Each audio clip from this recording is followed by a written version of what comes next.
ओडिशावासी प्रत्येक निज घरे दुई दुईटी दीप जालतु एवं गोटाए प्रशासक हाथ में ओडिशार समस्त क्षमता समर्पण करथिबा नवीन पट्टनायक हताश होगी बसिचंती एवं प्रशासक महोदय राजनीति सन्यास ने घोषणा कर भिकारीर वैराग्यर कौन से अर्थ ना से कौन राजनीतिक प्रतिष्ठा पाई नवीन बाबू आशीर्वाद गोटे गोटे पद मिली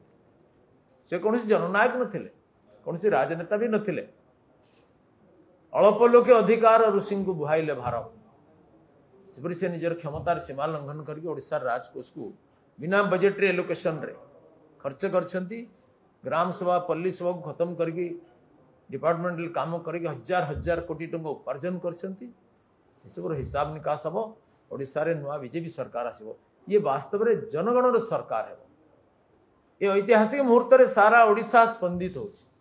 ओडिशावासी हृदय आनंदर उद्वेलन अछि आमे निवेदन करछु जे समस्त ओडिशावासी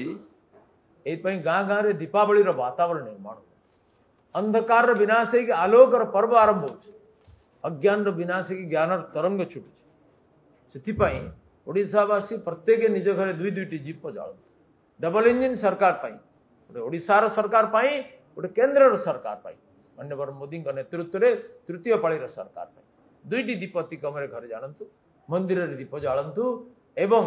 से दिन प्रति बूथ रु शक्ति केन्द्र कार्यकर्ता मान आसतु केवल कार्यकर्ता बीजेपी नुह सारा ओडिशा एक महोत्सव तेणु ओडिशावासी यथाशक्ति कार्यक्रम में योगदान करंतु यह साफल्य मंडित करंतु से हृदय आवेग आज फलवती होगा जाऊँगी ओडिशा रे नुआ सरकार गठन होची 25 वर्ष कला रातिर समाप्ति होगा जाऊँगी घरे घरे आनंद उत्सव मना जाऊ आम निवेदन करचु समस्ते विपुल संख्यार बंधु परिजन सहित ये कार्यक्रम में योगदान करके सफल करंतु।